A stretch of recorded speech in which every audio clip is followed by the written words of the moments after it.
इस कार्यक्रम के पुण्यार्चक हैं स्वर्गस्थ श्री नरभेराम गोपाल जी लाधानी एवं भाई श्री स्वर्गीय प्रफुल्ल चंद्र नरभेराम लाधानी और भाभी श्री हंसा प्रफुल्ल चंद्र जी लाधानी की स्मृति में श्री भूपेंद्र भाई लाधानी, शोभाबेन लाधानी, पुत्र एवं पुत्रवधू अतुल लाधानी, शीतल लाधानी, भत्रिज एवं भत्रिज वधू नरेश लाधानी, पूजा लाधानी, पौत्र निहाल लाधानी, केवल लाधानी, पौत्री वंदना लाधानी एवं समस्त लाधानी परिवार बक्सरा गुजरात। खज्जाराट श्री पार्श्वनाथ भगवान की जय जय जय।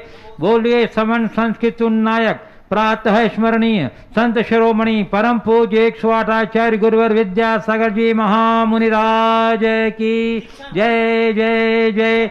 बोलिए गुणायतन प्रणेता संघ का समाधान प्रवर्तक भावना योग प्रवर्तक प्रखर वक्ता परम पूज्य 108 मुनिवर श्री प्रमाण सागर जी मुनिराज की जय जय जय।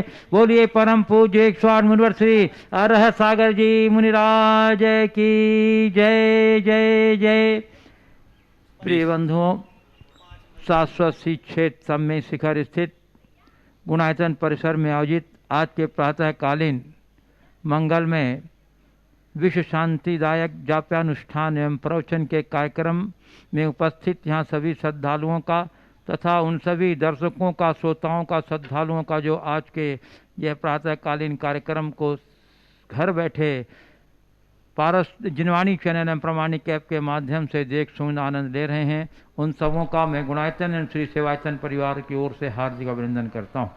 मैं आपको लिए चलूँ विश्व शांति प्रदायक जाप्यानुष्ठान की ओर। इसके पूर्व हम लोग सभी मिलकर पूज्य देव के चरण कमलों में त्रिवार नमोस्तु नियोजित करते हुए उनके मंगल में आशीर्वाद से अपने को अभिषेक कर कृतार्थ करेंगे। तो हाथ जोड़िए, मस्तक झुकाइए और बोलिए मेरे साथ नमोस्तु गुरुदेव, नमोस्तु गुरुदेव, नमोस्तु गुरुदेव। हे गुरुदेव, विश्व शांति प्रदायक शांति जाप कराकर हम लोगों को कृतार्थ करें। नमोस्तु गुरुदेव। सारे जगत की शांति और सद्भावना की भावना से ये महामारी शीघ्र मुक्त हो, सारे लोक में शांति हो, सबके मन में शांति हो। इस पुनीत भाव के साथ हम सभी शांति मंत्र की जाप करेंगे। ओम सम्यक दर्शनाय नमः। ओम सम्यक दर्शनाय नमः। ओम सम्यक ज्ञानाय नमः। ओम सम्यक ज्ञानाय नमः। ओम सम्यक चारित्राय नमः।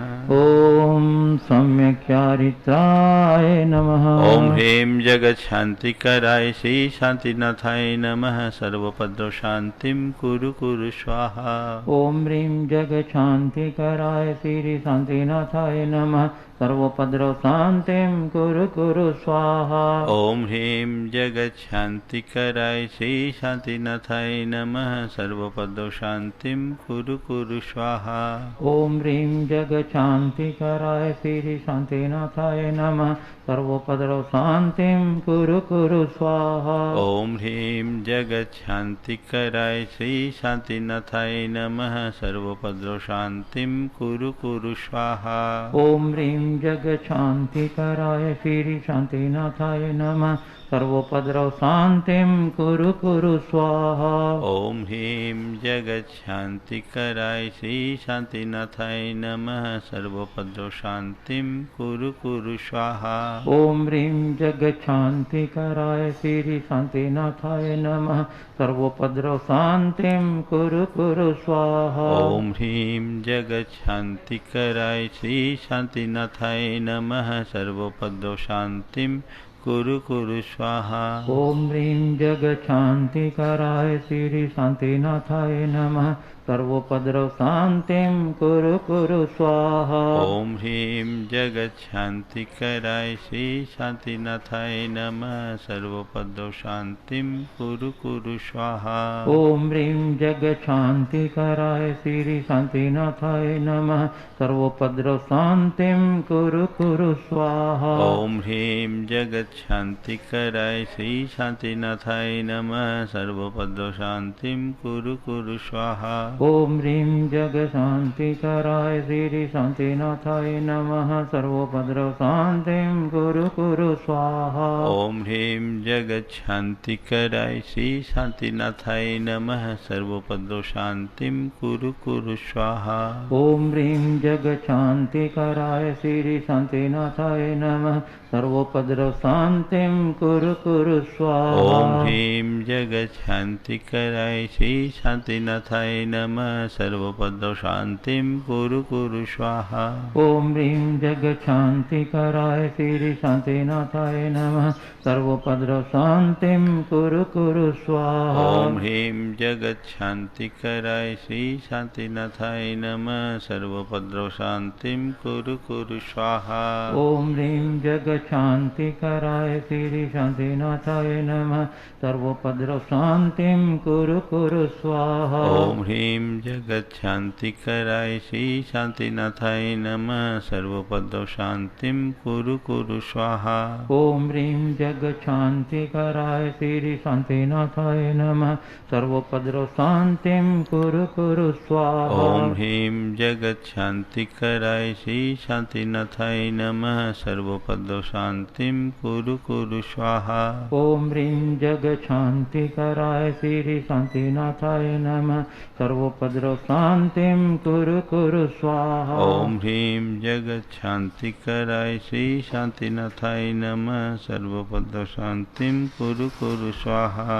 ओम ह्रीं जग शांति कराय श्री शांतिनाथाय नमः सर्वोपद्रव शांतिं कुरु कुरु स्वाहा। ओम ह्रीं जगत शांति कराय श्री शांतिनाथाय नमः सर्वोपद्रव शांतिं कुरु कुरु स्वाहा। ओम ह्रीं जग शांति कराय श्री शांतिनाथाय नमः सर्वोपद्रव शांतिं कुरु कुरु स्वाहा। ओम ह्रीं जगत शांति कराय श्री शांतिनाथाय नमः सर्वोपद्रव शांतिं कुरु कुरु स्वाहा। ओम ह्रीं जग शांति कराय श्री शांतिनाथाय नमः सर्वोपद्रव शांतिं कुरु कुरु स्वाहा। ओम ह्रीं जगत शांति कराय श्री शांतिनाथाय नमः सर्वोपद्रव शांतिं कुरु कुरु स्वाहा। ओम ह्रीं जग शांति कराय श्री शांतिनाथाय नमः सर्वोपद्रव शांतिं कुरु कुरु स्वाहा। ओम ह्रीं जगत शांति कराय श्री शांतिनाथाय नमः सर्वोपद्रव शांतिं कुरु कुरु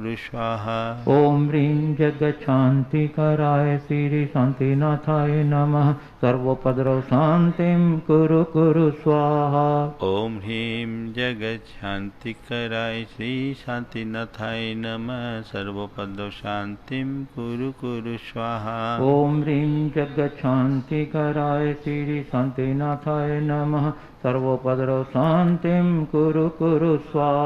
ओम ह्रीं जगत शांति कराय श्री शांतिनाथाय नमः सर्वोपद्रव शांतिं कुरु कुरु स्वाहा। ओम ह्रीं जग शांति कराय श्री शांतिनाथाय नमः सर्वोपद्रव शांतिं कुरु कुरु स्वाहा। ओम ह्रीं जगत शांति कराय श्री शांतिनाथाय नमः सर्वोपद्रव शांतिं कुरु कुरु स्वाहा। ओम ह्रीं जग शांति कराय श्री शांतिनाथाय नमः सर्वोपद्रव शांतिं कुरु कुरु स्वाहा। ओम ह्रीं जगत शांति कराय श्री शांतिनाथाय नमः सर्वोपद्रव शांतिं कुरु कुरु स्वाहा।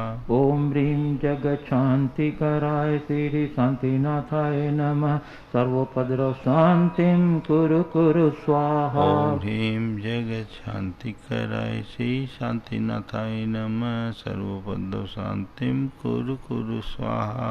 ओम ह्रीं जग शांति कराय श्री शांतिनाथाय नमः सर्वोपद्रव शांतिं कुरु कुरु स्वाहा। ओम ह्रीं जगत शांति कराय श्री शांतिनाथाय नमः सर्वोपद्रव शांतिं कुरु कुरु स्वाहा। ओम ह्रीं जगत शांति कराय श्री शांतिनाथाय नमः सर्वोपद्रव शांतिं कुरु कुरु स्वाहा। ओम ह्रीं जगत शांति कराय श्री शांतिनाथाय नमः सर्वोपद्रव शांतिं कुरु कुरु स्वाहा। ओम ह्रीं जगत शांति कराय श्री शांतिनाथाय नमः सर्वोपद्रव शांतिं कुरु कुरु स्वाहा। ओम ह्रीं जगत शांति कराय श्री शांतिनाथाय नमः सर्वोपद्रव शांतिं कुरु कुरु स्वाहा। ओम ह्रीं जगत शांति कराय श्री शांतिनाथाय नमः सर्वोपद्रव शांतिं कुरु कुरु स्वाहा। ओम ह्रीं जगत शांति कराय श्री शांतिनाथाय नमः सर्वोपद्रव शांतिं कुरु कुरु स्वाहा। ओम ह्रीं जगत शांति कराय श्री शांतिनाथाय नमः सर्वोपद्रव शांतिं कुरु कुरु स्वाहा। ओम सम्यक दर्शनाय नमः। ओम सम्यक दर्शनाय नमः। ओम सम्यक ज्ञानाय नमः। ओम सम्यक ज्ञानाय नमः। ओम सम्यक चारित्राय नमः। ओम सम्यक चारित्राय जय बोलो श्री नमः। शांतिनाथ भगवान की जय जय जय। परम पूज्य आचार्य गुरु श्री विद्यासागर जी महाराज महाराज की जय। बोलिए परम पूज्य 108 मुनिवर श्री प्रमाण सागर जी मुनिराज की जय जय जय। परम पूज्य 108 मुनिवर श्री अरह सागर जी मुनिराज की जय जय जय। प्रिय बंधुओं, जैसा कि आप सबों को विदित ही है कि यहाँ जिन धर्म की अचिंत्य प्रभावना करने वाला, युगांतकारी प्रभाव करने वाला गुणायतन के निर्माण का कार्य तीव्र गति से चल रहा है। मैं आपको बताना चाहता हूँ कि गुणायतन अपने आप में एक अनूठा और इकलौता आयतन है जहाँ जिन पूजा आराधना के साथ साथ हम लोगों के लिए अवसर है जैन दर्शन के मौलिक सिद्धांतों को समझने का, आत्मा से परमात्मा बनने के संपूर्ण विज्ञान को जानने और समझने का हम लोग के लिए अवसर है कि कैसा समवसरण होता है, कैसी समवसरण की रचना होती है, किस प्रकार की गंधकुटी होती है, किस प्रकार 12 सभाओं की रचना होती है, किस प्रकार भगवान की दिव्य ध्वनि खिलती है, किस प्रकार भगवान का समवसरण से श्री विहार होता है, किस प्रकार भगवान को कैवल्य की प्राप्ति होती है, किस प्रकार भगवान को मोक्ष की प्राप्ति होती है। ये सारे प्रसंग आपको जीवंत रूप में देखने को मिलेगा आधुनिक तकनीकतम के माध्यम से, जो अपने आप का विश्व का अनूठा और इकलौता माने ये उपक्रम है।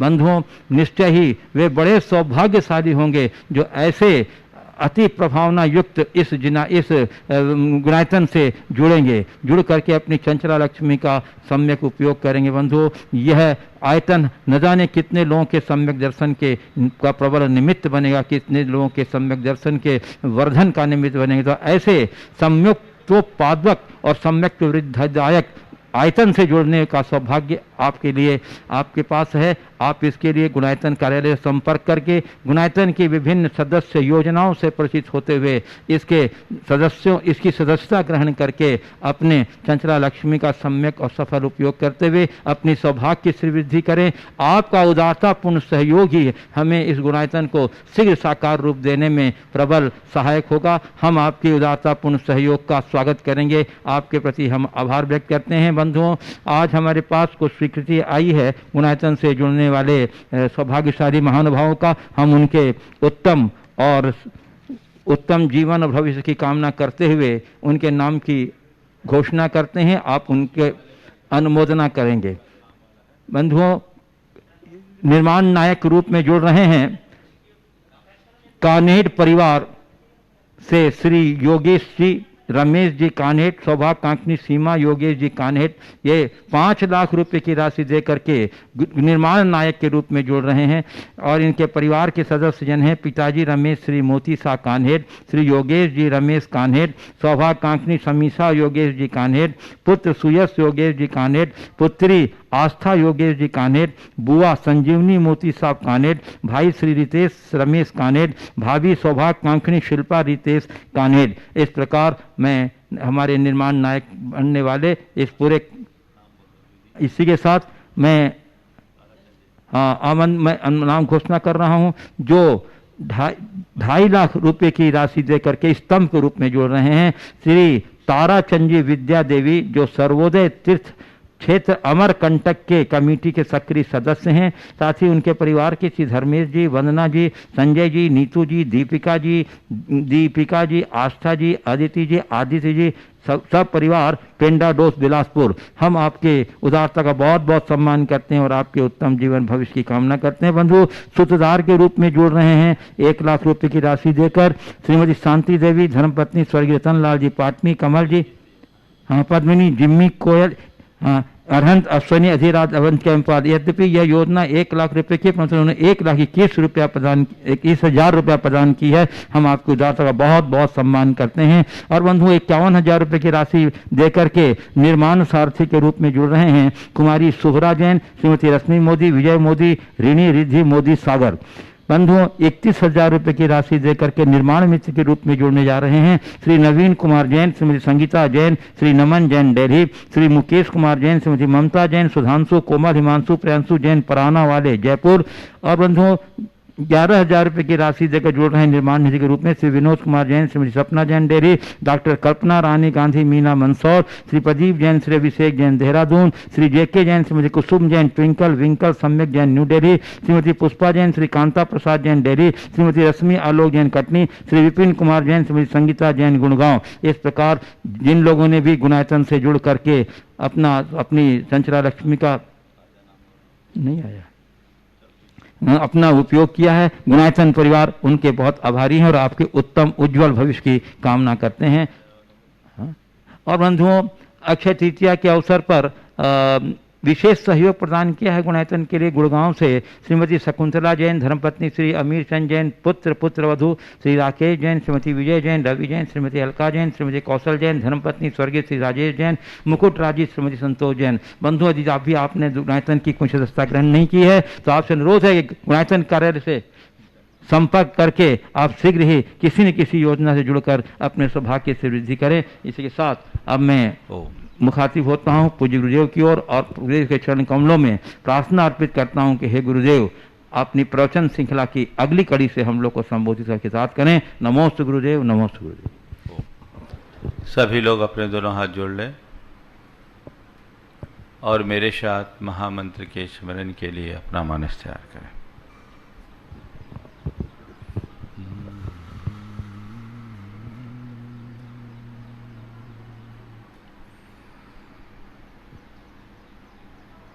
नमो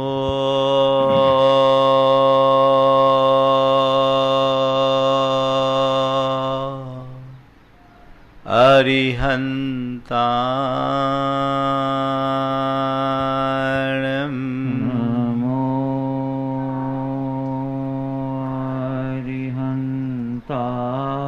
अरिहन्ताणं नमो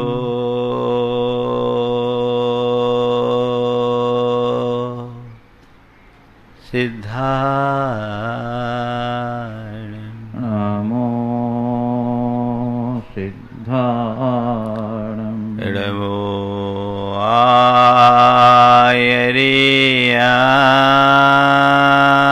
आयर्याणं नमो आयर्याणं नमो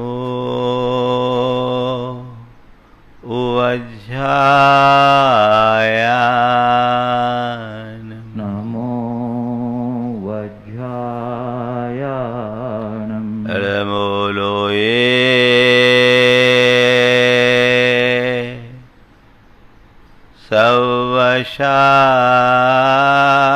सवशाहुनं नमो लोये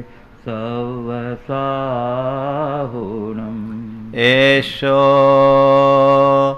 पंचेणमुयारो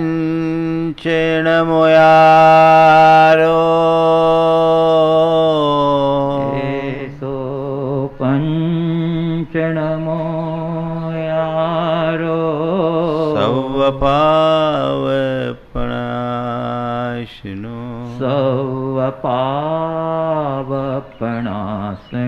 मंगलाळं च सवेशिं मंगलाळं च सवेशिं पढ़ेमं हो मंगल पढ़ेमं होई मंगलम्। जय बोलो देवादिदेव 1008 श्री भगवान महावीर स्वामी की जय जय जय।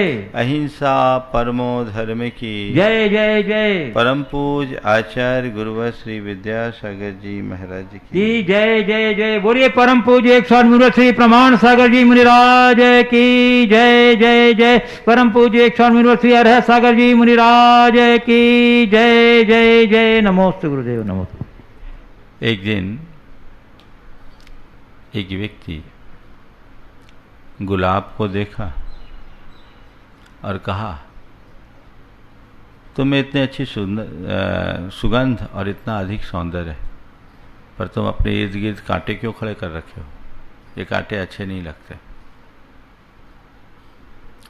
उसने चांद को देखा और चांद से कहा, चांद, तुम्हारा ये काला धब्बा तुम्हारे सौंदर्य को बिगाड़ता है, वो अच्छा नहीं लगता।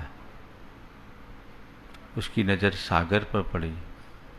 उसने सागर से कहा, सागर तुम इतने विशाल हो, पर तुम्हारा पानी इतना खारा क्यों है? तुमने एक खारापन क्यों रख रखा है? इसी बीच उसे एक मोर दिखाई पड़ा। उसने मोर को देखा और कहा, तुम्हारे पंख इतने सुंदर हैं, पर तुमने अपनी आवाज़ इतनी बेसुरी क्यों बना रखी है? और तभी कोयल की मधुर कूक सुनाई पड़ी और उसने कोयल से कहा, कोयल, तुम इतना अच्छा गाती हो, पर अपने पंख काले क्यों कर रखे हो? ये अच्छा नहीं लगता। वो इस तरह से कह ही रहा था कि तभी एक फरिश्ता उधर से गुजरा और उसने कहा कि मनुष्य, तुम में सब कुछ अच्छा है, तुम में सब कुछ अच्छा है, पर तुम्हारे भीतर दोष देखने का एक गुण प्रकट हो गया है। काश ये नहीं होता तो तुम निश्चित महान बन गए होते। आज के संदर्भ में यह उदाहरण बहुत प्रासंगिक है। आज बात छह की है और मनुष्य के जीवन की एक बहुत बड़ी दुर्बलता है, वो है छिद्रान्वेषण की प्रवृत्ति।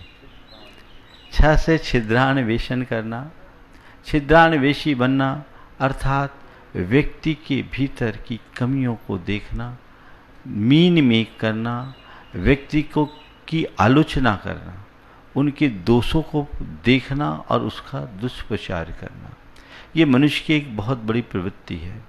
संसार के किसी भी मनुष्य की तरफ आप दृष्टि देखो, उसमें अच्छाइयाँ भी होगी, कुछ कमियाँ भी होगी। जो व्यक्ति अच्छी सोच के होते हैं उनकी पहली नज़र में केवल अच्छाई दिखती है, और जो व्यक्ति उल्टी सोच के होते हैं वो उन्हें हमेशा कमियां दिखती है। हर व्यक्ति है, आप किसी बगीचे में जाओगे तो डालियों में सौरभ महकाते हुए, सौरभ लुटाते हुए फूल भी दिखेंगे, तो वहीं कांटे और सड़े गले पत्ते भी। अभी हम पर है कि हम फूलों के सौरभ से अपने मन को आनंदित करते हैं या कांटे और सड़ी गले पत्तों में चित्त को उलझाकर अपने मन में बदबू और सड़ांध भरते हैं। ये दोनों स्थितियां हमारी है। संत कहते हैं, तुम जिस संसार में रह रहे हो, इस संसार की बगिया में कुछ पाना चाहते हो तो फूल चुनो। फूल चुनने वाले लोग अपने जीवन को निहाल कर लेते हैं और कांटों में उलझने वाले लोगों का जीवन का हाल बेहाल होता है। दोनों स्थितियां हैं, तुम किस तरीके से देखते हो। जिस व्यक्ति की सोच नकारात्मक होती है, छिछली होती है, जिनमें बड़ा हल्कापन होता है, छिछोरापन होता है, या यूं कहें जिनके मन में क्षुद्रता होती है, वो अच्छाई में भी कमियां निकाल लेते हैं, और जिनकी सोच बड़ी होती है वो बुराई में भी अच्छाई खोजते हैं। संत कहते जीवन में गुणग्राही बनना, छिद्रान्वेषी कभी मत बनना। अगर तुम्हारी ऐसी प्रवृत्ति बनी रही तो तुम अपने जीवन का विकास नहीं कर पाओगे। यदि तुम अपने जीवन का गुणात्मक विकास करना चाहते हो तो केवल औरों के गुणों को देखो, गुणों को ग्रहण करने की कोशिश करो, क्योंकि गुणों को ग्रहण करने से, गुणों को देखने से जीवन का गुणात्मक विकास होता है, और दोषों पर दृष्टि टिकाने से जीवन दूषित होता है। तुम कहां हो देखने की कोशिश करो। कोई भी दिखता है तो तुम्हें क्या दिखता है? चार बातें आज सबसे छिद्रान्वेषण के संदर्भ में कहूंगा। छिद्रान्वेषण कहने करने का मतलब है दोष देखना, नंबर 1, दोष देखना। नंबर 2, दोषों का प्रचार करना, दोषोद्भावन करना। नंबर 3, दोषारोपण करना। और नंबर 4, दोषों का शोधन करना। दोष देखने से लेकर दोष शोधन तक की ये 4 स्थितियां हैं। हम देखें हम कहां हैं। प्रायः लोगों में दोष देखने की प्रवृत्ति आम है। उन्हें अच्छाई कम, बुराई ज्यादा दिखती है। लोगों की दृष्टि का दोष है, क्योंकि नकारात्मकता के संस्कार जब मनुष्य के मन में प्रबल हो जाते हैं तो उन्हें वह खाली गिलास ही दिखता है, भरा गिलास दिखता ही नहीं। हम अपनी सोच को सकारात्मक बनाए तो हम बुरे में भी अच्छा देख सकते हैं। एक फूल को देखकर हमारी 2 प्रतिक्रिया होती है। पहली प्रतिक्रिया ये कि अरे कांटों से घिरे रहने के बाद भी खिला रहता है, ये कितना खुश मिजाज है। एक प्रतिक्रिया फूलों को देखकर ये है। और दूसरी प्रतिक्रिया, अरे इन फूलों की जिंदगी भी क्या जिंदगी है, सारी जिंदगी कांटों में घिर के रह गई। अब ये हमारे अपने सोच पर निर्भर करता है कि हम चीजों को कैसे देखते हैं। जिनकी सोच उथली होती है, जिनमें छिछलापन होता है, वो हमेशा हल्का ही देखेंगे, नीचे ही देखेंगे, उन्हें अच्छाई दिखेगी ही नहीं। आप अपने मन को पलट कर देखो। किसी भी व्यक्ति में, किसी भी प्रसंग में मेरे मन में क्या आता है? पहली प्रतिक्रिया क्या होती है? ये हम अपने चेतन स्तर को मापने का एक पैमाना बना सकते हैं, एक कसौटी है ये। मेरी सोच कैसे, इससे इसका पता लगेगा। हमारे शास्त्रों में दूसरों के दोषों को देखने की प्रवृत्ति को कापोतलेशा का लक्षण बताया है। ऐसे लोग अपनी खुद प्रशंसा खूब करेंगे और औरों की कभी भी अच्छाई नहीं देखेंगे, केवल कमी निकालेंगे, कमी निकालेंगे, कमी निकालेंगे। ये कमी निकालने की प्रवृत्ति मनुष्य की सबसे बड़ी कमी है। इसे खत्म करना है। तो कोई भी व्यक्ति यदि मेरे संपर्क में है, मैं उनको देख रहा हूं, तो मेरी दृष्टि में क्या आ रहा है? कई लोग हैं जो केवल कमी निकालने का काम करते हैं, और कमी निकालने के बाद क्या करते हैं? खुचर करते हैं, कुचरनी करते हैं, मीन मेक निकालते हैं, टोका टोकी करते हैं, टीका टिप्पणी करते हैं। बस खत्म कहानी। आज तुमने भोजन अच्छा नहीं बनाया, हो गया। आपके भोजन में 4 चीजें हैं, सब आपके मनोनुकूल है। दाल में थोड़ा नमक आपके हिसाब से कम है, क्या खाना बनाया? भोजन बिल्कुल बेस्वाद है, दाल में तो नमक ही नहीं डाला। अब बताओ, आपकी दृष्टि केवल दाल के नमक की कमी पर जाती है या बाकी और सब्जियों के स्वाद पर जाती है? यदि तुम्हारी प्रवृत्ति छिद्रान्वेषी होगी तो तुम उस कमी को पचा नहीं सकोगे, तुम्हें वही दिखेगा। और तुम्हारी दृष्टि यदि उदार होगी तो कहोगे कोई बात नहीं, दाल में भर थोड़ी नमक की कमी है, बाकी चीजें तो ठीक है, बाकी चीजें तो ठीक है। हम क्या करते हैं, कैसी दृष्टि से देखते हैं? घर परिवार से लेकर सकल संसार में तुम्हारे संपर्क में जो भी आता है तुम उसकी क्या देखते हो, कमी या अच्छाई? ऐसा कोई इंसान नहीं जिसमें कोई कमी ना हो। है कोई सर्वगुण संपन्न? एक युवक अपने मित्र से मिलने के लिए गया, 20 वर्ष बाद मिला। घर में वो अकेला था। पूछा क्या बात है, तुम बिल्कुल अकेले दिख रहे हो? बोले हाँ, माँ बाप स्वर्ग चले गए। तो बोले और कोई नहीं है घर में? तुमने शादी नहीं की? बोले नहीं, करना तो चाहता था पर हुई नहीं। शादी नहीं की? बोला करना तो चाहता था पर हुई नहीं। बोले क्यों? बोले मैं ऐसी सर्वगुण लड़की की तलाश में था, ऐसी कन्या की तलाश में था जो सर्वगुण संपन्न हो। फिर क्या हुआ? कोई मिली नहीं? बोले एक मिली थी। कोई मिली नहीं? बोले एक मिली थी। बोले क्या हुआ? उसने इनकार कर दिया। एक मिली थी, पूछा क्या हुआ? उसने इनकार कर दिया। बोला क्यों? बोले वो भी किसी सर्वगुण लड़के की, सर्वगुण संपन्न लड़के की तलाश में थी।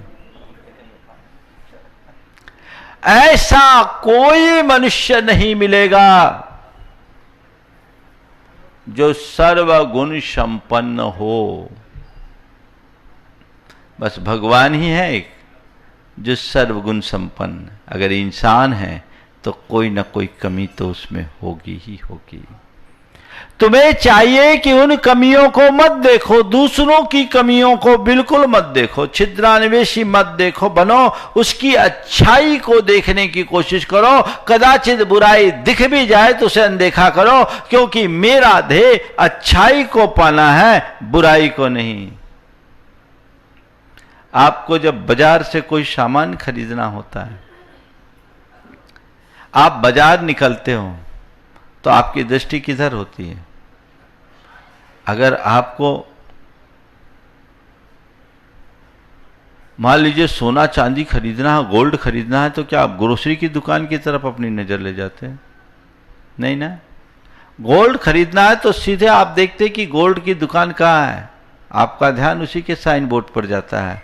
और गोल्ड की दुकान में अगर आप गए भी हैं तो आपको यदि हार लेना है तो हार पर दृष्टि जाती है, और रिंग लेना है तो रिंग पर दृष्टि जाती है, कंगन लेना है तो कंगन पर दृष्टि जाती है। आप केवल उसी पर दृष्टि रखते हो जो आपको चाहिए। संत कहते यदि तुम अपने जीवन का गुणात्मक विकास करना चाहते हो तो तुम्हारी दृष्टि भी केवल गुणों पर होनी चाहिए, दोषों पर नहीं। दोषों पर दृष्टि रखोगे तो जीवन को दूषित ही बनाओगे। अच्छाई को देखने की कोशिश करो, जीवन अच्छा बनेगा। पर यह तभी संभव है जब तुम्हारी सोच ऊंची हो। छिद्रान्वेषण की प्रवृत्ति एक बहुत बड़ी दुर्बलता है। कुछ लोग हैं जो चावल नहीं बीनते, कंकर बीनते हैं। उनकी ये प्रवृत्ति है, कहीं कुछ भी हो जाए कमी निकालने का गुण, और उसमें बड़ी महारत होती है। तुरंत तुरंत टिप्पणी करते, देखो इसमें ये कमी, इसमें ये कमी, इसमें ये कमी। संत कहते कमी निकालने में कोई बहादुरी नहीं, कमी मिटाने में बहादुरी है, उपलब्धि है। एक बहुत बड़ा चित्रकार था, उसने अपना एक चित्र बनाया और चित्र को शहर के चौराहे में टांगा और लिख दिया, मेरे इस चित्र में कोई कमी हो तो कृपया बताएं। दूसरे दिन देखा पूरा चित्र धब्बों से भर गया। कई लोगों ने जो आए कोई ना कोई कमी, कोई ना कोई कमी, कोई ना कोई कमी निकाल दिया। उसने देखा, ऐसी उम्मीद तो मैंने नहीं की थी। उसे बड़ा दुख हुआ, इतना सुंदर चित्र, मैंने सोचा एक आध कोई कमी होगी, तो पूरे चित्र को ही विचित्र बना दिया। उसने दूसरा चित्र बनाया, उसे टांगा और लिखा, इस चित्र में एक कमी है, यदि कोई सुधार दे तो मैं आभारी होऊंगा। इस क्षेत्र में एक कमी रह गई है, कोई सुधार दे तो मैं उसका आभारी रहूंगा। जितने आए सबने देखा, सबकी नजर पड़ी, लेकिन कोई को समझ में नहीं आया कि चित्र की कमी में क्या कमी है और कैसे सुधारे।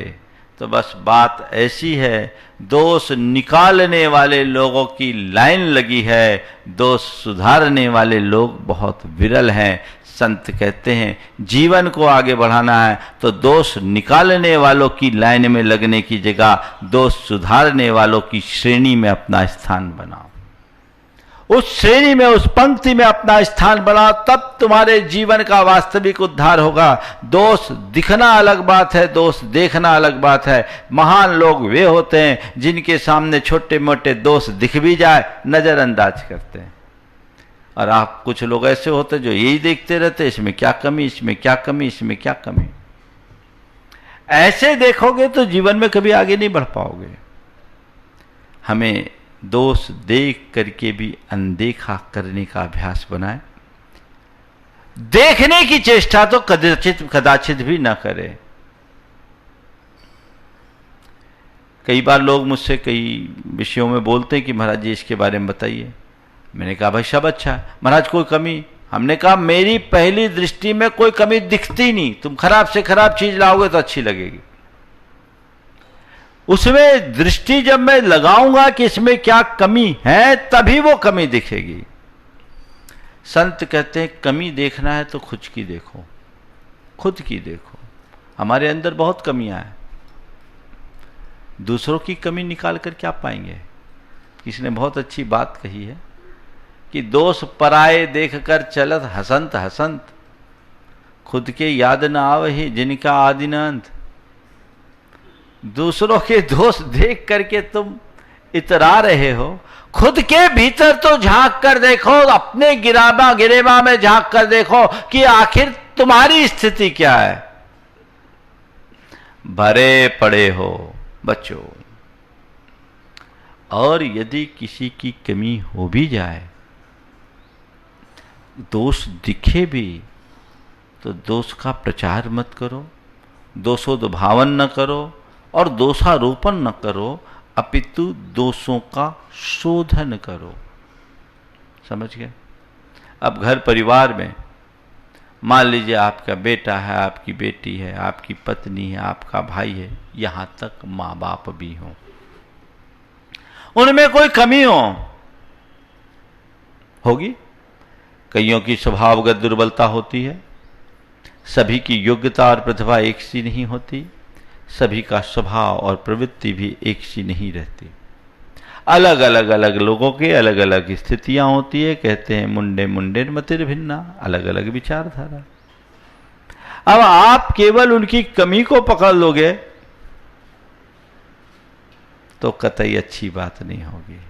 उसकी अच्छाई को देखो, वो अच्छाई अगर हम देख लें तो वो हमारे बड़े काम में आएगा। हम कई बार ऐसा होता है कि बुरे लोगों में भी जो अच्छाई होती है उसको प्रोत्साहित कर दे तो वो हमारे लिए बहुत काम की हो जाती है। प्रोत्साहित करो, प्रेरणा दो, नीचा दिखाने का प्रयास कभी मत करो। और बात बात में टोका टाकी करोगे तो कुछ भी नहीं होगा। एक व्यक्ति बहुत परेशान था। परेशान इसलिए था कि उसका बेटा उसकी बात नहीं मानता था, और वो एक दिन मेरे पास आकर कहा, महाराज जी मैं तो सोचता था कि बेटा लायक बन जाएगा तो सारा कारोबार संभालेगा और मैं आप लोगों की सेवा में आकर अपना उद्धार करूंगा, पर महाराज मुझे तो ऐसा लगता है कि मेरी उम्मीदों पर पानी फिर गया, मेरा लड़का किसी लायक ही नहीं है। मुझे लगा कि इस व्यक्ति में कहीं ना कहीं कोई कमी है, क्योंकि मैं उसके बेटे को जानता था।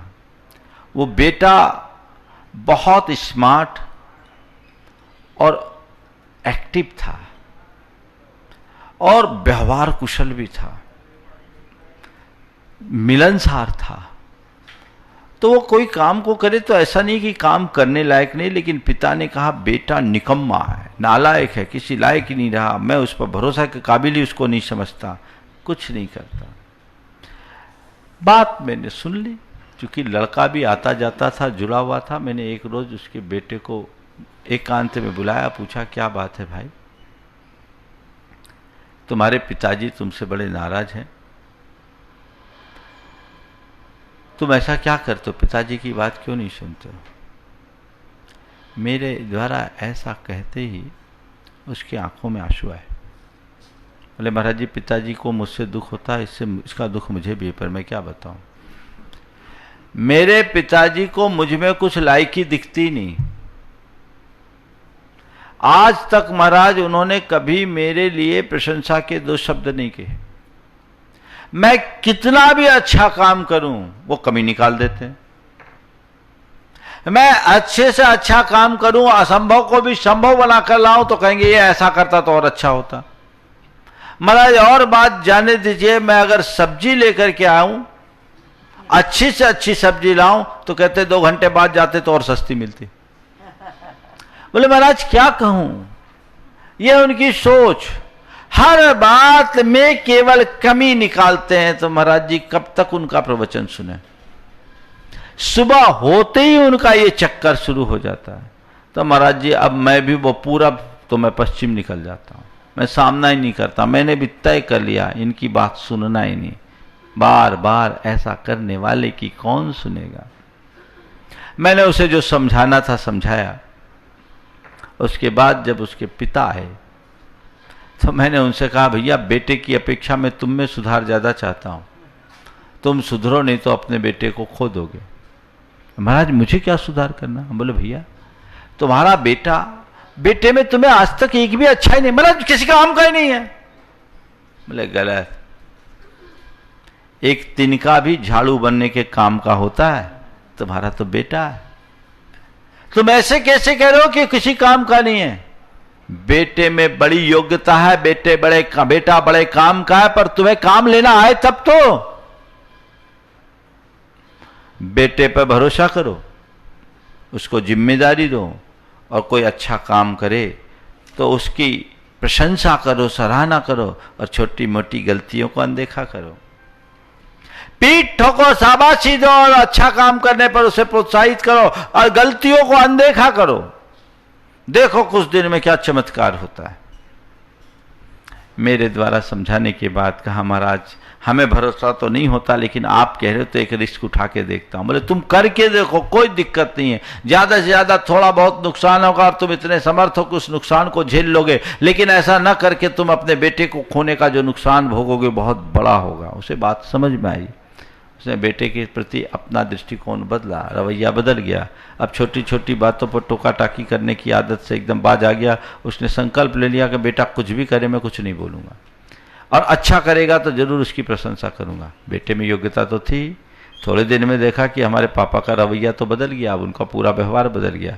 अब कुछ हो अच्छा करे और पिताजी प्रशंसा करे, छोटी मोटी गलतियां हों तो उसको देख करके भी पिताजी अनदेखा करे, तो इसके अंदर का उत्साह बढ़ने लगा। 6 महीने बाद उस व्यक्ति ने कहा महाराज जी आपने तो चमत्कार कर दिया, मैंने अपनी सारी जिम्मेदारी अपने बेटे को दे दिया, अब मैं धीरे धीरे अपने आप को मुक्त कर रहा हूं, और उसमें मुझसे भी ज्यादा योग्यता निखर करके आ गई। ये दृष्टि है। कमी निकालोगे तो पीछे रह जाओगे, और दोषों को नजरअंदाज करोगे तो आगे बढ़ोगे। किसी के भी दोष में छिद्रान्वेषी न बने। कुछ लोग हैं जिनकी ये प्रवृत्ति अपने घर के सदस्यों का भी दोष देखना, बुराई करना। दोष देखकर पचाने की ताकत तो कोई को होती नहीं। इधर दोष दर्शन तो दोषोद्भावन, देखना और प्रचारित करना। 150 को बताए बिना तो चैन नहीं पड़ती। घर परिवार हो, समाज हो, धर्म क्षेत्र हो, यहां तक कि लोग साधु संतों को भी नहीं छोड़ते। उनकी प्रवृत्ति निंदा की होती है। कुछ भी हो जाए उनको कंकर ही बिनना है, चावल से मतलब ही नहीं। 2 प्रकार के प्राणी होते, एक मक्खी एक भौरा। भौरा हमेशा फूल पर बैठता है, लेकिन मक्खी के सामने एक तरफ मिठाइयों की थाल और दूसरी तरफ विष्ठा रख दो तो मिठाई की थाल छोड़कर विष्ठा पे बैठना पसंद करेगी। आज दुनिया में ऐसी मक्खियों की भरमार है, भिन्न भिन्न भिन्न भिन्न भिन्न मिनाते रहते। संत कहते मक्खी नहीं, भ्रमर बनो। भ्रमर बनो, अपने जीवन को ऊंचा उठाने की कोशिश करो। छोटी छोटी बातों पर टकाटाकी मत करो, इसकी शुरुआत घर से ही करो। कमी देखने की जगह, छिद्रान्वेषी बनने की जगह आगे बढ़ो। कुछ लोग हैं जो अपने बच्चों की या परिवार के सदस्यों को कमी देखने के लिए लगे रहते हैं, जैसे वो उनकी जासूसी कर रहे हो। अरे भाई, तुम उस परिवार के पिता हो, उस बेटे के पिता हो या परिवार के सदस्य हो, तुम्हारे परिवार का सदस्य, तुम पुलिस थोड़ी हो। जिस तरह की जांच पड़ताल करो, एकदम पीछे लठ लेकर घूमते रहो, कुछ नहीं होगा। छोटी मोटी गलतियों को नज़रअंदाज करें और विशेष गलती हो तो एकांत में बुला करके समझाएं, उसे सुझाएं।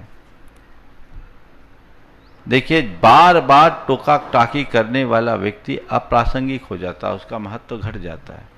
मैं कई बार ये बात कहता हूं, कोई 10 गलती करे तो एक बार बोलो, एक गलती में 10 बार टोकने की आदत छोड़ो।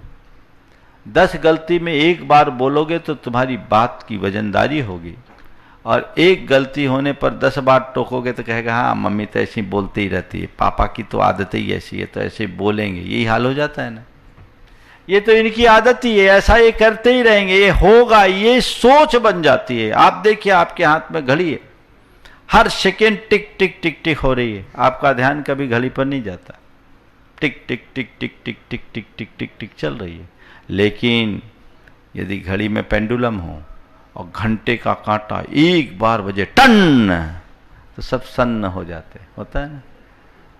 घड़ी टन करती, सब सन्न हो जाते हैं। बस मैं आपसे यही कहता हूं, सेकेंड के कांटे की भांति टिक टिकाने की आदत छोड़िए, और जब कुछ करना है तो एक बार घंटे जैसा टंकार कर दीजिए, आप स्वीकार होंगे। दोष देखने की प्रवृत्ति से बचिए। देखिए, जब कोई किताब छपती है ना, तो उस किताब की प्रूफ रीडिंग की जाती है। सबसे पहले उस किताब को पढ़ने वाला प्रूफ रीडर होता है, पर उसके पल्ले एक कुछ नहीं पढ़ता। क्यों? वो किताब पढ़ ही नहीं रहा, किताब के दोषों को देख रहा। मैं बोल रहा था, वो किताब सबसे पहले प्रूफ रीडर के पास जाती, प्रकाशन से पहले प्रूफ रीडर के पास जाती है, और उसका अक्षर अक्षर पढ़ता है, पर उसके पल्ले कुछ नहीं पढ़ता, क्योंकि वो किताब नहीं पढ़ता, उसके तंकटगत कमियों को ही देखता है। कहाँ क्या कमी रह गई, केवल ये देखता है, उसकी दृष्टि में केवल कमी रहती, कमी रहती, कमी रहती है, और उस कमी भरी दृष्टि के कारण पूरी किताब को पढ़ जाने के बाद भी उसके पल्ले कुछ नहीं पड़ता। संत कहते हैं, तुम अगर जीवन में कुछ पाना चाहते हो तो जीवन के किताब के या तो लेखक बढ़ो या बनो, या पाठक, प्रूफ रीडर मत बनो। ये छिद्रान्वेषी बनना यानी केवल प्रूफ रीडर बन करके जीना। छिद्रान्वेषण की प्रवृत्ति से बचो, दोष देखना नहीं, और दिख जाए तो उसका ढिंढोरा नहीं पीटना, दोषोद्भावन नहीं करना, उन दोषों को फैलाना नहीं, किसी भी स्थिति में फैलाना नहीं, जहां वहीं रहो। संत कहते सुगंध फैलाओ, धुआं मत उड़ाओ। आजकल लोग सुगंध फैलाना तो जानते नहीं, धुआं उड़ाने में माहिर है। थोड़ी सी बात हुई और अब तो सोशल मीडिया इसी काम के लिए एक्टिव है, ढिंढोरा पीटते हैं, खूब क्रिटिसाइज, खूब आलोचना। ये कतई उचित नहीं। एक बात और बताता हूं, किसी भी व्यक्ति के जीवन में सुधार आप करना चाहते हो तो आप उसके बारे में अगर गलत प्रचार करोगे तो कभी सुधार नहीं होगा, और प्यार से अगर उसकी तरफ देखोगे तो आप उसका सुधार कर सकते हो। गलत प्रचार मत करो, दोषों के प्रचार से तुम कुछ भी नहीं पाओगे, बल्कि और कई लोग हैं जो उससे विमुख हो जाएंगे। अच्छाई फैलाने योग्य होती है, बुराई नहीं। एक बार गुरुदेव के पास हमारे साथ का एक ब्रह्मचारी था, वो एक ब्रह्मचारी की शिकायत लेकर के गया। गुरुदेव की एक विशेषता, वो दूसरों की आलोचना कभी नहीं सुनते, वो कहते हैं अपनी बात करो, उनकी मत करो। पर वो शिकायत लेकर के गया, गुरुदेव ने एक वाक्य कहा, बोले दूसरों के घर में झाड़ू लगाने से अपना घर साफ नहीं होता। दूसरे के घर में झाड़ू लगाने से अपना घर साफ नहीं होता। और ये बताओ, जो दूसरों के घर में झाड़ू लगाता उसको क्या कहा जाता है? दूसरों के घर में झाड़ू लगाने का काम क्यों कर रहे हो जब तुम्हें वो पसंद नहीं है? अपने मन में बुहारी लगाओ, अपने घर में झाड़ू लगाओ, अपनी कमियों को देखो और दूसरों की कमी दिख जाए तो उसे वहीं दबा दो, उसका प्रचार मत करो, उसे वहीं शांत करने की कोशिश करो। अगर छिद्रान्वेषी प्रवृत्ति होगी तो ऐसा ही बना रहेगा, कुछ कर नहीं पाओगे। तीसरा, दोषारोपण। ये और भयानक। दोष देखना, अगर किसी में कोई कमी है ठीक है, फिर उसका प्रचार करना, ये भी बात है। पर तीसरे लोग तो और एक कदम आगे, जो दोष नहीं है वो भी दोषारोपण, मिथ्या दोषारोपण, मन गढ़ंत बातें, आधारहीन बातें, बेबुनियाद बातें, असत्य आरोप किसी पर भी लगा दिया। ये महान अनर्थ है। जीवन में भूल कर कभी किसी के ऊपर झूठा दोषारोपण मत करना। आज तुम किसी के ऊपर दोषारोपण करोगे, किसी पर लांछन लगाओगे, कई जन्मों तक तुम्हें लांछित होना पड़ेगा। ऐसा कभी मत सोचना। कई लोग जो, और खासकर जो अहंकारी लोग होते हैं, जो ईर्ष्यालु लोग होते हैं, वे हमेशा दूसरों पर दोषारोपण करते हैं। ये प्रवृत्ति मनुष्य की बहुत हल्केपन को दर्शाता है। ऐसी प्रवृत्ति से मुक्त होने की जरूरत है। इस तरफ मुझे देखना ही नहीं, मैं जीवन में कभी किसी पर दोषारोपण तो नहीं करूंगा, मेरी गलती है मैं स्वीकार लूंगा, दूसरे की गलती अगर है तो कदाचित एकांत में उसे बुला करके सुधारने की बात भले कर लूंगा, लेकिन बिना आधार के मैं किसी पर कभी कोई दोषारोपण नहीं करूंगा। ये सोच आप अपनी बना सकते हैं। आजकल तो होता उल्टा ही है, खुद करो और किसी पर चार्ज लगा दो। हाँ, खुद करो और किसी पर चार्ज लगा दो, है ना। खुद करो और किसी पर दोष लगा दो। आप बोल रही सम्यक दृष्टि नहीं हो सकता, मैं कहता हूं नेक इंसान नहीं हो सकता। सम्यक दृष्टि तो बहुत दूर की बात है, ये तो इंसानियत की पहचान से बाहर है।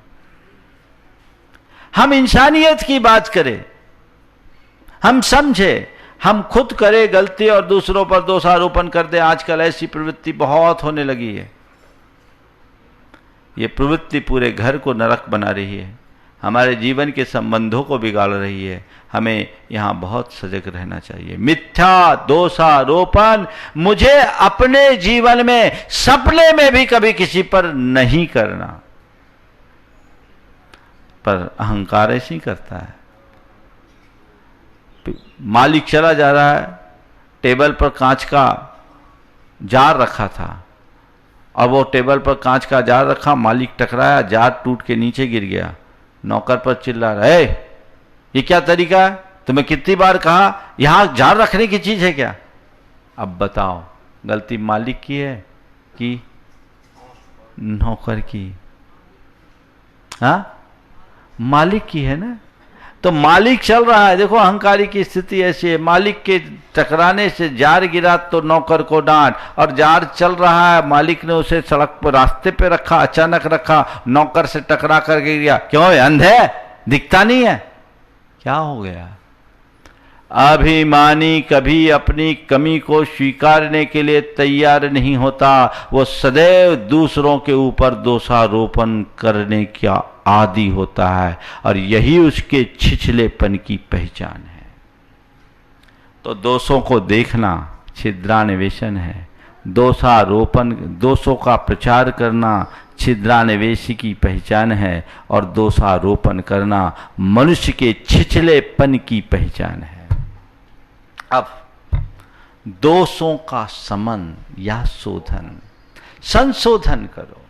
किसी में कोई कमी हो, दोष का पोषण मत करो, दोषों का शोधन करो। और ये अगर हमने करने में निपुणता प्राप्त कर ली तो हम अपने जीवन को एक अलग ऊंचाई दे सकते हैं। किसी में कोई कमी है तो शोधन करो। शोधन करते समय क्या करना होता है, शोधन करते समय क्या करना होता है। देखिए, आप लोग जब अनाज सुधारते हैं, अनाज सुधारते समय क्या करते हैं, कंकड़ होता है और कुछ उसमें होता है, घास फूस होती है, अनाज को एक जगह लेते हैं, थोड़ा फटक करके जो स्थूल चीज़ें उसको अलग कर देते हैं, जो बची हुई चीज़ें उसमें से धीरे से लेते हैं और एक आध कंकर होता उसे नज़रअंदाज करके एक तरफ कर देते हैं।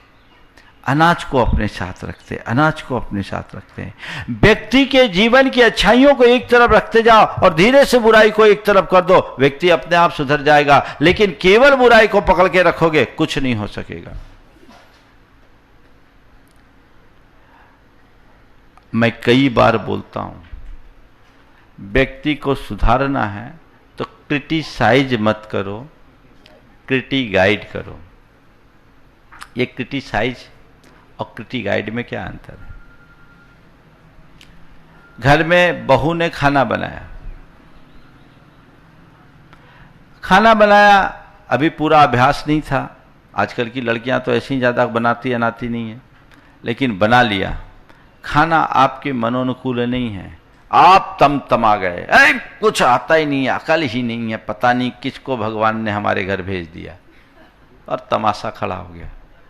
परिणाम आपके सामने थाली है और भोजन करते समय आपने थाली देखा और अपनी बहू से कहती, वाह कितना अच्छा खाना बना रही हो तुम।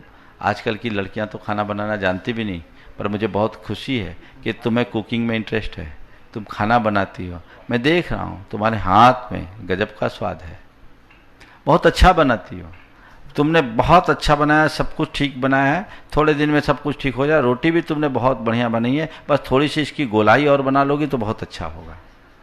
बाकी बहुत अच्छा, तुम्हारा स्वाद तो ऐसा है कि उंगली से चाट ले, लोग उंगली चाट ले, पर अब थोड़ा सा मसाले के कॉम्पोजिशन को और ठीक कर लोगे तो बहुत अच्छा होगा।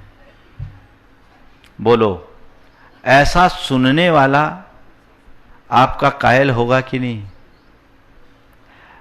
क्रिटिसाइज का मतलब है सीधी सीधी खरी आलोचना करना, और क्रिटी गाइड का मतलब है व्यक्ति के गुणों को उभारते हुए उसको उसकी कमियों का एहसास करा देना। यह दृष्टि होनी चाहिए। बेटे का रिजल्ट निकला, रिपोर्ट कार्ड आया, 4 विषयों में उसने डिस्टिंक्शन पाया, पर गणित में उसने बहुत कम मार्क्स लाए। माँ ने सब में 4 विषयों में जिसमें डिस्टिंक्शन लाया था उसमें वेरी गुड लिख दिया, और जिसमें कम मार्क्स था उसमें कुछ नहीं बोला। उसकी सहेली सामने थी, उसने कहा ये क्या हुआ, तुमने बाकी सब में वेरी गुड किया, उसने मैथ्स में कम मार्क्स लाए, तुम्हें मैथ्स के बारे में बोलना था कि बेटे तुम्हें इसको तैयारी करना है, तुम्हारा मैथ्स वीक है। बोले मुझे इसकी जरूरत नहीं है, मुझे इसकी जरूरत नहीं, मैंने बिना कहे उसे सब कुछ कह दिया। बेटा बड़ा प्रभावित हुआ, बोला माँ ने इसमें कुछ रिमार्क नहीं लगाया, इसका मतलब मुझे मैथ्स पर अपना फोकस देना चाहिए, और उन्होंने मैथ्स पर फोकस दिया। अगली बार में मैथ्स में भी डिस्टिंक्शन आ गया। दृष्टि क्या है? तो व्यक्ति में सुधार संशोधन यदि हो तो इसी तरीके से हो सकता है। तो अच्छा की बात है, छिद्रान्वेषण की प्रवृत्ति से बच करके व्यक्ति को दोष मुक्त करने का, दोष मुक्त होकर के जीवन जीने का आदि और अभ्यास बनना चाहिए। यही हमारे जीवन के उत्कर्ष का आधार बनेगा। बंधुओं, आज संघ में एक बड़ा अच्छा संयोग, आज के दिन वैशाख सुदी सप्तमी को आचार्य श्री के कर कमलों से नेमावर में सन 1999 में 23 मुनि दीक्षाएं हुई थी, जिसमें ऋषभ सागर जी, अजित सागर जी, संभव सागर जी आदि के क्रम से 18वें नंबर में अरह सागर जी का आज वो हमारे बीच है। आज के समय में मैं सभी मुनि राजों को अपनी ओर से शुभकामनाएं प्रकट करता हूं और भावना भाता हूं कि जिस रत्नत्रय का मार्ग मिला महाराज समेत पूरे के पूरे 23 के 23 महाराजों को, उस मार्ग पर वो दिल रहते हुए अपनी इस दीक्षा को सार्थक बनाए और दीक्षा के उद्देश्य को पूर्ण करे। इसी स्वभाव के साथ यहीं पर विराम। बोलिए परम पूज्य आचार्य गुरुवर श्री विद्यासागर जी महाराज। बोलिए परम पूज्य 108 मुनिवर श्री प्रमाण सागर जी महाराज की जय। सागर जी महाराज की जय। इस कार्यक्रम के पुण्यार्चक थे स्वर्गस्थ श्री नरभेराम गोपाल जी लाधानी एवं भाई श्री स्वर्गीय प्रफुल्ल चंद्र नरभेराम लाधानी और भाभी श्री हंसा प्रफुल्ल चंद्र जी लाधानी की स्मृति में श्री भूपेंद्र भाई लाधानी, शोभाबेन लाधानी, पुत्र एवं पुत्रवधू अतुल लाधानी, शीतल लाधानी, भत्रिज एवं भत्रिज वधू नरेश लाधानी, पूजा लाधानी, पौत्र निहाल लाधानी, केवल लाधानी, पौत्री वंदना लाधानी एवं समस्त लाधानी परिवार, बक्सरा, गुजरात।